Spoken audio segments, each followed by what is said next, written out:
قابل احترام بزرگوں اور دوستوں، اللہ تعالیٰ کا بے انتہا فضل و کرم احسان ہے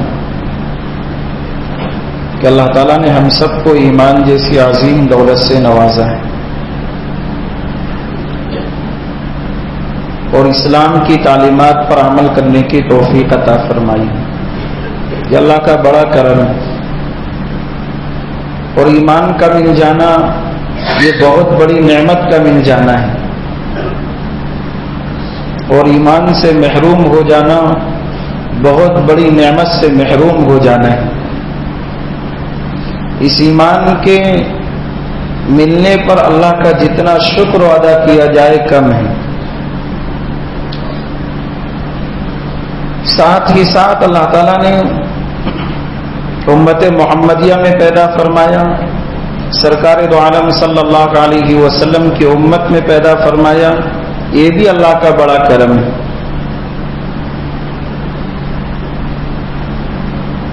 جو آیت کریمہ میں نے تلاوت کی ہے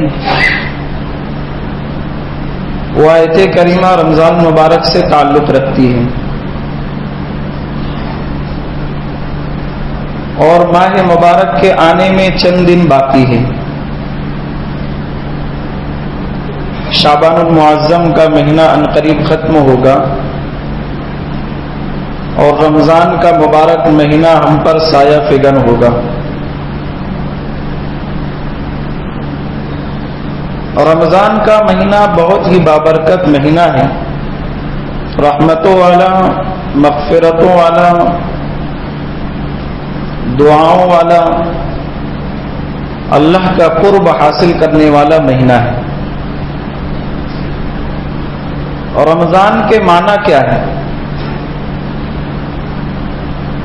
رمضان کے معنی ہے جلانے کے۔ دنیا کی کسی چیز کو جلایا جائے تو وہ چیز جل کر کے راکھ ہو جاتی ہے، اور رمضان کا معنی ہے جلانا، کہ جب رمضان کا آغاز ہوتا ہے اور بندہ روزہ رکھتا ہے تو اللہ تعالیٰ اس کے گناہوں کو جلانا شروع کر دیتے ہیں، ختم کرنا شروع کر دیتے ہیں۔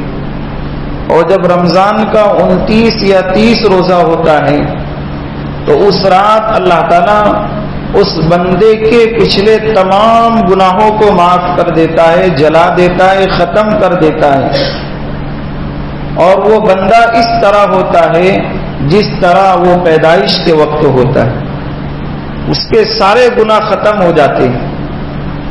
یہ رمضان کا معنی ہے۔ ہم نے اس کے معنی پر غور نہیں کیا، اس پر دھیان نہیں دیا کہ رمضان کا کیا معنی؟ گناہوں کے جلانے کا، گناہوں کے ختم کرنے کا مہینہ ہے۔ اس مہینے کی قدردانی کریں۔ اس مہینے کے آنے سے پہلے ہم ساری دنیا کی چیزوں سے، سارے تقاضوں سے سبکدوش ہو جائیں اور رمضان کے مبارک مہینے کو اس طرح گزاریں گویا یہ مہینہ اللہ پاک نے ہم کو تحفے کے طور پر دیا ہے، اور تحفے کا مل جانا یہ خوشی کی بات ہوتی ہے۔ اللہ کی جانب سے مومن بندوں کے لیے یہ مبارک مہینہ تحفہ ہے، اور اسی لیے اللہ نے اس مبارک مہینے کے تعلق سے براہ راست ایمان والوں سے خطاب کیا ہے، یا ایھا الذین آمنوا، اے ایمان والو۔ آپ اس پر غور کریں کہ اللہ امت محمدیہ کو مخاطب براہ راست کر رہا ہے، یہاں نبی کا بھی واسطہ اللہ نے ہٹا دیا، براہ راست اللہ خطاب کر رہا ہے، یا ایھا الذین آمنوا۔ اور جب کسی کو کوئی براہ راست مخاطب کرتا ہے، خطاب کرتا ہے، وہ بڑی دھیان سے، بڑے غور سے اس کی بات کو سنتا ہے۔ کوئی بادشاہ اگر کسی باندی کو، غلام کو کہہ دے کہ تم یہ کام کر لو، تو وہ غلام، وہ باندی اپنے تمام وزیروں سے کہتا ہے کہ بادشاہ سلامت، مجھ کو مخاطب ہو کر کہہ رہے تھے کہ یہ کام کر لو۔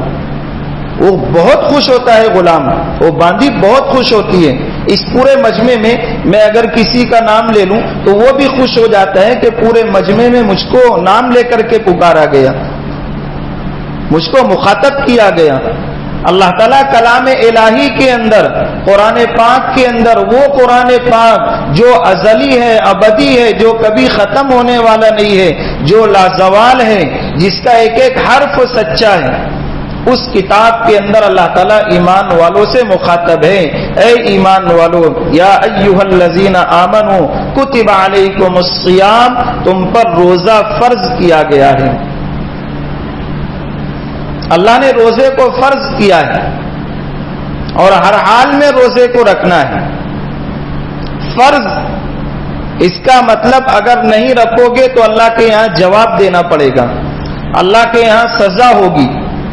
فرض معاف نہیں ہے. فرض کے متعلق اللہ تعالیٰ سوال کرے گا. فرض نماز ہو، فرض روزہ ہو، فرض زکوٰۃ ہو، اور جتنے اعمال فرض کے درجے میں آتے ہیں، اگر اس کی انجام دہی نہ ہو تو اللہ کے یہاں اس کا سوال ہوگا اور جواب دینا ہوگا.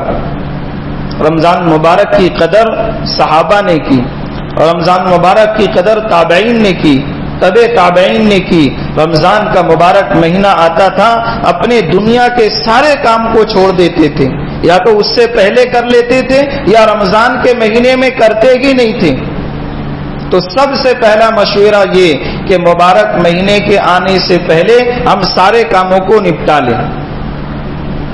شیخ زکریا رحمۃ اللہ علیہ کے متعلق لکھا ہے کہ ان کا پورا مہینہ صرف قرآن کی تلاوت میں گزرتا تھا، صرف قرآن کی تلاوت میں. اتنی دیر ان سے مل کر کے کوئی بات کر لیتا تھا جتنی دیر وہ اپنی جگہ سے اٹھ کر کے مصلی پر آ جائے نماز کے لیے. جہاں وہ قرآن پڑھتے تھے وہاں سے نکل کر کے وہ مصلی تک آئے، اتنے وقت میں اگر کوئی کچھ پوچھنا چاہتا، کچھ بات کرنا چاہتا، اتنے وقت میں کر لے. بس قرآن کے پڑھنے پڑھانے میں پورا مہینہ گزرتا تھا. اکابرین کی زندگیاں اٹھا کر کے دیکھیں. اس شیخ کی یہ زندگی کا حال تھا، تبھی تو اللہ نے اس شیخ کی اولاد میں یہ مادہ پیدا کیا تھا کہ گھر کی عورتیں گھر کا کام کاج کرتے ہوئے ایک ایک دن میں 12 سے 15 پارہ پڑھ لیتی تھی. شیخ کا یہ عالم تھا. روزانہ ایک ایک قرآن پاک حضرت شیخ زکریا رحمۃ اللہ علیہ پڑھتے تھے. گھر کی مستورات کا یہ حال تھا کہ 12 سے 15 پارہ گھر کا کام کر کے پڑھتی تھی. آج ہمارا حال یہ ہے کہ ساری چیزوں کی آسائشیں ہیں، آرام ہے، اس کے باوجود ہمارے گھر کا حال یہ ہے کہ دن میں اگر ایک پارہ کوئی پڑھ لے تو غنیمت. ورنہ بہت سو کو ہم نے دیکھا جن کا قرآن ختم ہے، رمضان کے ختم پر پوچھا کتنا قرآن ختم کیا، کہ حضرت بہت سستی ہو گئی، ایک پارہ بھی نہیں پڑھ پائے. یہ حال ہے قرآن سے ہمارا. اکابرین کی زندگیاں اٹھا کر کے دیکھیں. ایک مہینے کے 30 دن ہوتے، امام شافعی رحمۃ اللہ علیہ کے پورے مہینے میں 60 قرآن مکمل ہوتے، دن میں ایک، رات میں ایک. یہ قرآن کریم کی تلاوت، قرآن کریم کو پڑھنا یہ رحمت کا باعث ہے. ہم اپنے گھروں کو قرآن کے پڑھنے کا آماج گاہ بنائیں. قرآن ہمارے گھروں میں پڑھا نہیں جاتا. اکابرین کی زندگیاں اٹھا کر کے دیکھیں. ان کے گھر کے یہ حال تھے کہ تہجد سے اٹھ جایا کرتے تھے اور قرآن کی تلاوت میں لگ جاتے تھے. تہجد کے وقت سے گھروں کے اندر چہل پہل ہوا کرتی تھی. کوئی وضو بنا رہا، کوئی مصلی بچھا رہا، کوئی قرآن کی تلاوت کر رہا، کوئی اللہ کی بارگاہ میں رو رہا، کوئی اللہ کو منا رہا. گھروں کے اندر اس طرح کا ماحول تھا. تہجد میں ایسوں کی فجر کیسے قضا ہوگی؟ ہماری تو تکبیر اولیٰ کیا نماز بھی قضا ہو جاتی ہے، فرض نماز قضا ہو جاتی ہے. تو رمضان کا مبارک مہینہ اللہ تعالیٰ ایمان والوں سے خطاب کر رہا ہے. یا ایھا الذین آمنوا کتب علیکم الصیام، تم پر روزہ فرض کیا گیا ہے، ہر حال میں تم کو روزہ رکھنا ہے. ہمارے شہر کے اندر اب روزے کا ماحول ختم ہوتا جا رہا ہے. بہت افسوس کی بات ہے، اور صرف معمولی بات سے روزہ چھوڑا جا رہا ہے. یہ بات سننے میں آئی کہ اگر میں روزہ رکھوں گا تو جو گٹکا کھاتا ہوں اس نشے کی وجہ سے مجھ کو برداشت نہیں ہوگا، اس لیے وہ روزہ نہیں رکھ رہا۔ اگر میں روزہ رکھوں گا تو پیاس کی شدت وہ مجھ سے برداشت نہیں ہوگی، بھوک کی شدت وہ مجھ سے برداشت نہیں ہوگی، اس لیے روزہ نہیں رکھا جا رہا۔ حضرت معاذ رضی اللہ تعالیٰ عنہ کا انتقال ہونے لگا تو اللہ کی بارگاہ میں ہاتھ اٹھا کر کہنے لگے کہ باری تعالیٰ تجھے یہ بات معلوم ہے کہ مجھے اپنی زندگی سے پیار تھا،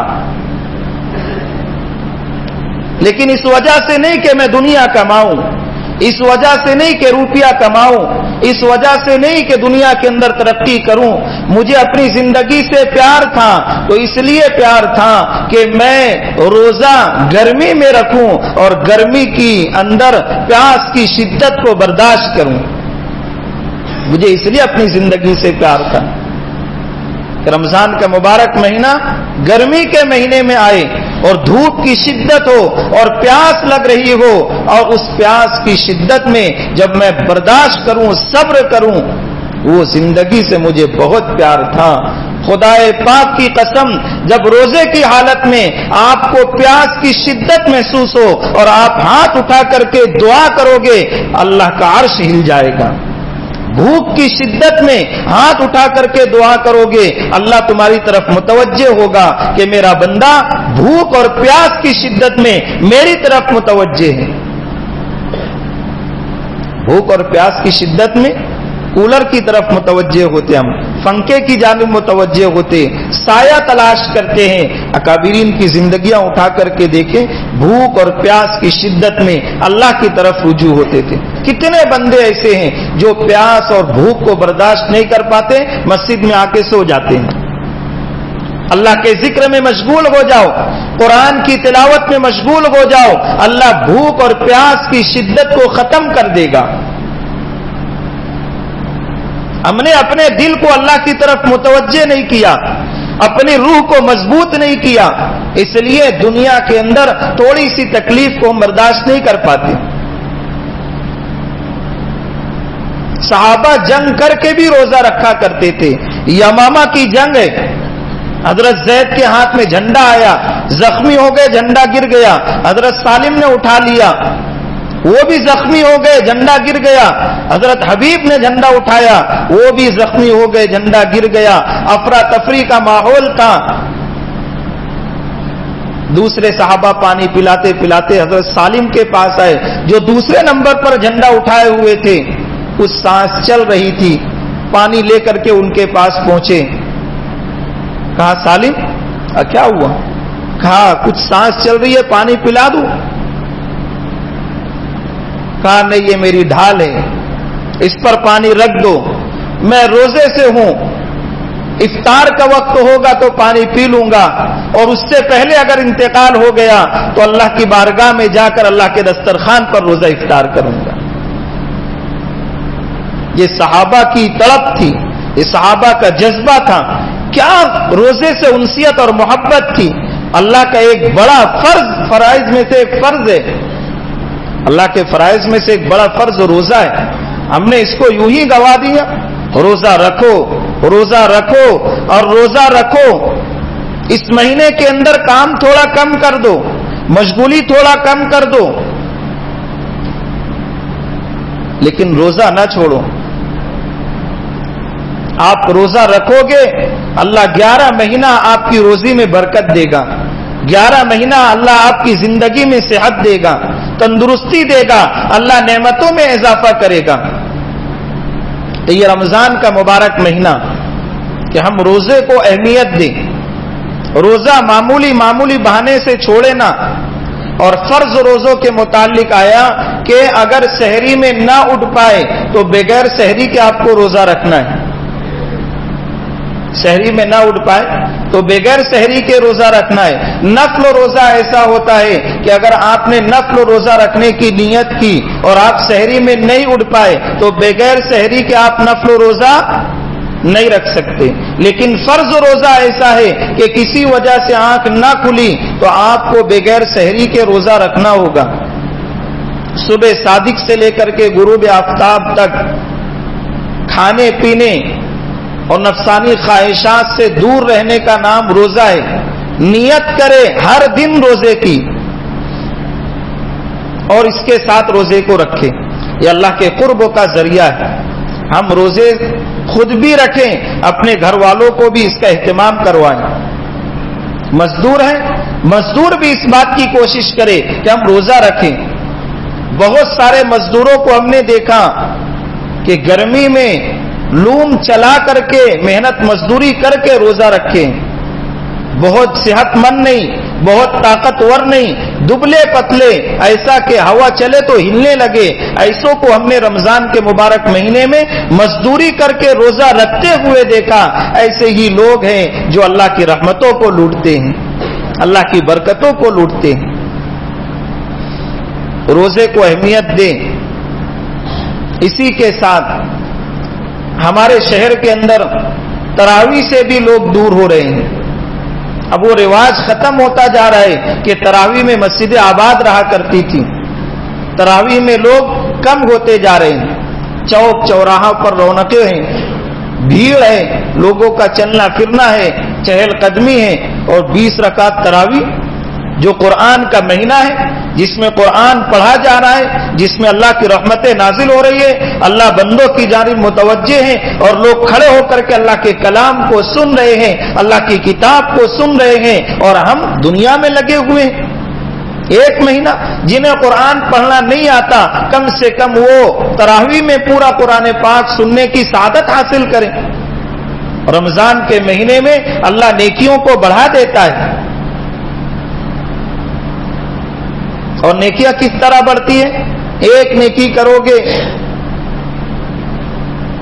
10 نیکی کے برابر ثواب. اسی لیے تو کہا کہ رمضان کا 30 روزہ ہوتا ہے, اور اس کے بعد شوال کا 6 روزہ اگر کسی نے رکھ لیا تو 36 روزے ہو گئے. فَلَهُ أَجْرٌ أَمْثَالِهَا.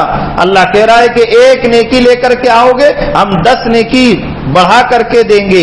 36 کو آپ 10 سے ضرب کرو, 360 دن ہوتے. اگر کسی نے رمضان کا 30 روزہ رکھا اور شوال کے 6 روزے رکھ لیے, خدا پاک کی قسم پورا سال روزہ رکھنے کا ثواب ملے گا. کیا اللہ کی دین ہے, کیا اللہ کی عطا ہے.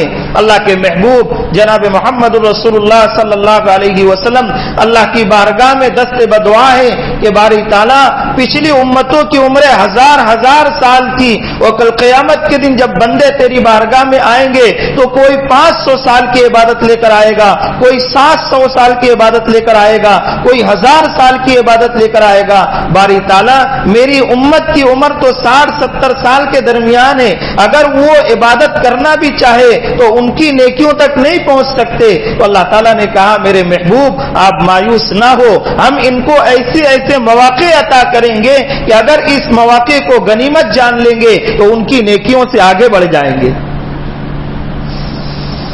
رمضان کا مبارک مہینہ ہمارے اوپر سایہ فگن ہونے والا ہے. آقا دو جہاں صلی اللہ علیہ وسلم رمضان کے مبارک مہینے میں منبر پر تشریف لائے تو بہت لمبی حدیث ہے. میں ایک بات کی طرف اشارہ کرتا ہوں کہ اس وقت اللہ کے نبی صلی اللہ علیہ وسلم نے آمین کہی. منبر سے نیچے آئے تو صحابہ کرام رضی اللہ عنہم اجمعین نے پوچھا کہ اللہ کے نبی آج ہم نے آپ سے ایک عجیب بات سنی. کہا کیا؟ کہ ہمیشہ آپ منبر پر چڑھتے ہیں خاموشی کے ساتھ, آج ہم نے آپ کو آمین کہتے ہوئے سنا, اور 3 مرتبہ آپ نے آمین کہی. اللہ کے نبی صلی اللہ علیہ وسلم نے کہا کہ اس وقت جبریل علیہ الصلوۃ والسلام میرے پاس تشریف لائے تھے اور انہوں نے بددعا دی, اور بددعا یہ دی تھی کہ ہلاک ہو, برباد ہو وہ شخص جس کے سامنے رمضان کا مبارک مہینہ آئے اور اس مبارک مہینے کے اندر وہ اپنی مغفرت نہ کروا لے, اپنی بخشش نہ کروا لے, اپنے اللہ کو راضی نہ کر لے. حضور علیہ الصلوۃ والسلام نے اس پر آمین کہی. آپ اندازہ لگائے اس بددعا کا کہ جبریل علیہ الصلوۃ والسلام خود نہیں آئے ہیں, بھیجنے والا باری تعالیٰ ہے, اللہ رب العزت ہے.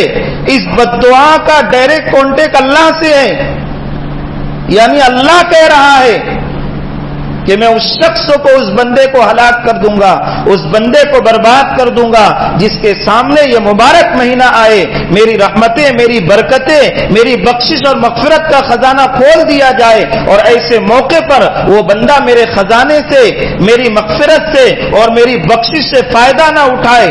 ایسا شخص ہلاک ہو جائے گا. اور اللہ سے جب یہ کانٹیکٹ مل رہا ہے اور اس پر ہمارے آقا حضور پاک صلی اللہ علیہ وسلم کی آمین, جتنی سخت یہ بد دعا ہو گئی ہے اس کا ہم اندازہ نہیں لگا سکتے. حالانکہ ہمارے آقا حضور پاک صلی اللہ علیہ وسلم کو امت سے کتنی محبت ہے, اپنی امت سے اتنی محبت ہے, آپ اندازہ نہیں لگا سکتے, آپ اندازہ نہیں لگا سکتے. ہمارے آقا حضور پاک صلی اللہ علیہ وسلم فرش پر بھی امت کو یاد کر رہے, زخم کھا کر بھی امت کو یاد کر رہے, طائف میں مار کھا رہے امت کو یاد رکھ رہے, جنگ کے میدان میں ہے امت کو یاد رکھ رہے. اللہ نے عرش پر بلایا, امت کو نہیں بھولا. کل قیامت کے دن نفسا نفسی کا عالم ہوگا. آدم علیہ الصلوۃ والسلام سے لے کر کے قیامت تک آنے والا آخری انسان اللہ کی بارگاہ کے سامنے ہوگا اور سارے لوگ نفسا نفسی کے عالم میں ہوں گے. آدم علیہ السلام کہہ رہے ہوں گے نفسی نفسی, نوح علیہ السلام کہہ رہے ہوں گے نفسی نفسی, آدم اسماعیل باپ بیٹے ہیں کہیں گے نفسی نفسی, سلیمان داؤد باپ بیٹے ہیں کہیں گے نفسی نفسی, ہارون اور موسیٰ بھائی بھائی ہیں کہیں گے نفسی نفسی, یعقوب اور یوسف باپ بیٹا ہے کہیں گے نفسی نفسی, ایوب علیہ السلام کہیں گے نفسی نفسی, سارا مجمع کہے گا نفسی نفسی. ایسے میں اگر کوئی آواز آئے گی تو وہ آواز آئے گی امتی امتی امتی امتی. سارا مجمع پلٹ کر دیکھے گا کہ ایسے موقع پر جبکہ سارے لوگ نفسا نفسی کے عالم میں ہیں, یہ کس کی آواز ہے جو کہہ رہا ہے امتی امتی. جب سارے لوگ پلٹ کر دیکھیں گے وہ کوئی اور نہیں ہوگا, وہ ہمارے اور آپ کے آقا تاجدار مدینہ جناب محمد الرسول اللہ صلی اللہ علیہ وسلم کی ذات اقدس ہوگی کہ آدم علیہ السلام سے لے کر قیامت تک آنے والا آخری انسان موجود ہوگا. اگر اتنے درمیان کسی کو امت کی یاد آئے گی تو ہمارا نبی ہوگا جس نے پیٹ پر پتھر باندھ کر امت کے لیے دعائیں کی, امت کے لیے تڑپے ہیں, امت کے لیے ہدایت کی دعائیں کی ہیں. ایسے حالت میں امتی امتی اگر کوئی کہے گا وہ ہمارے آقا ہوں گے. آپ قربان جائیں ہمارے آقا پر. کیا اللہ کے نبی کو ہم سے محبت تھی. وہ نبی کبھی بد دعا نہیں دیتا, وہ نبی کبھی بد دعا نہیں دیتا. لیکن اس بد دعا کے موقع پر اللہ کے نبی سے کہا گیا کہ اللہ کے نبی آپ آمین کہیں. اگر اللہ کے بندوں پر یہ ساری نعمتیں نچھاور کرنے کے بعد بھی اگر وہ بندہ اللہ کی طرف نہیں آ رہا ہے, اس کو کون سا موقع دیا جائے گا کہ اللہ کو منا لے, اللہ کو راضی کر لے, اللہ کو خوش کر دے, اپنی مغفرت اور بخشش کروا لے. کون سا موقع اس کو دیا جائے گا؟ افطار کا موقع اللہ فرشتوں سے کہتے ہیں میرے فرشتوں اپنی عبادتیں چھوڑ دو, روزہ داروں کی دعا پر آمین کہو. یہ دعاؤں کا مہینہ ہے, دعاؤں کا مہینہ ہے. خوب اللہ سے دعا کریں, جم کر کے دعا کریں, تڑپ کر کے دعا کریں, گڑ گڑا کر کے دعا کریں. اللہ کو منانے کا فیصلہ کریں, اللہ کو منانے کا فیصلہ کریں. تڑپ کر کے دعا کرنا ہے. ہمارے اندر تڑپ نہیں ہے, ہم نے رسمی دعا سیکھ لی ہے اور رسم ادا کرتے ہوئے ہم ہاتھ پھیلا کر کے دعا کر لیتے ہیں. تڑپ کر کے دعا کرنا ہے, جھوم کر کے دعا کرنا ہے, تہجد کا اہتمام کرنا ہے. تہجد بھی اس مہینے کے اندر آسان ہو جاتی ہے, تہجد بھی پڑھے, تہجد کو نہ چھوڑیں, اللہ کا قرب حاصل ہوتا ہے. روزہ رکھیں, سحری کریں, تراویح کا اہتمام کریں, تراویح کا اہتمام کرے. بہت سارے لوگوں کو تراویح کا اہتمام ہوتا ہے, بلکہ ایسا بھی ہوتا ہے کہ تراویح میں بہت سارے لوگ جگہ فکس کر لیتے ہیں کہ اب میری جگہ یہی ہوگی. اب مہینہ بھر وہ اسی جگہ پر پابندی سے آتے ہیں. لیکن اگر کسی موقع پر لیٹ ہو گئے, کوئی دوسرا آ کر کے بیٹھ گیا تو اب آپ کو اجازت نہیں ہے کہ اس کو وہاں سے اٹھا دو. کسی مومن کو تکلیف دے کر کے اللہ کی عبادت نہیں کر سکتے, کسی مومن کو. اسی لیے تو کہا گیا کہ جمعہ کے موقع پر اگر کوئی لیٹ آتا ہے, دیر سے آتا ہے, تو اس کے لیے ضروری نہیں ہے کہ وہ لوگوں کی گردنوں کو فلانگ کر کے آگے آ کر بیٹھے. کسی مومن کو تکلیف دے کر کے عبادت نہیں کی جا سکتی، اللہ کو راضی نہیں کیا جا سکتا۔ ایمان والوں کو کہا گیا کہ اپنے ایمان والے بھائیوں کے لیے آسانی کا معاملہ کرو، راحت کا معاملہ کرو۔ ایسے کوئی مواقع ہو جائے تو اس موقع پر دل بڑا کر کے ہم اللہ کی عبادت کریں کہ ٹھیک ہے ہم نے 2-4 دن ایک ہی جگہ بیٹھ کر کے کھڑے ہو کر کے نماز پڑھی، اگر کوئی آ گیا ہم سے پہلے آیا وہ مستحق ہے اللہ کی بارگاہ میں آنے کا، اللہ کے گھر کو ہم نے الاٹ نہیں کر لیا ہے۔ تو اس طریقے سے ہم تراویح کا بھی اہتمام کریں۔ یہ مبارک مہینہ ہے، اس مبارک مہینے کی قدر کریں۔ آقا صلی اللہ علیہ وسلم روزوں کا اہتمام کرتے تھے، اعتکاف کا اہتمام کرتے تھے۔ یہاں سے رمضان کے بہت سارے ہفتے آئیں گے انشاءاللہ، شہر کے الگ الگ مختلف علماء کرام آ کر کے اس پر سیر حاصل گفتگو بھی کریں گے، لیکن اس موقع پر گفتگو کرنے کا مقصد یہ تھا کہ رمضان کا استقبال کریں، رمضان کا استقبال کریں۔ جتنی عید کی خریدی ہے، رمضان کے سامان ہے، ہم رمضان سے پہلے اس کو اپنے گھروں کے اندر مہیا کر لیں اور رمضان کا پورا مہینہ اللہ کی عبادتوں میں زیادہ سے زیادہ لگائے۔ اللہ تعالی ہم سب کو نیک عمل کی توفیق عطا فرمائے، رمضان کے مہینے کی برکتیں عطا فرمائے۔ اللہ تعالی ہم سب کو معاف فرمانے کے فیصلے فرمائے اور اللہ تعالی اپنی رضا، اپنا قرب و نصیب فرمائے۔ اللہ تعالی ہم سب کا خاتمہ ایمان پر فرمائے۔ وآخر دعوانا الحمد للہ رب العالمین۔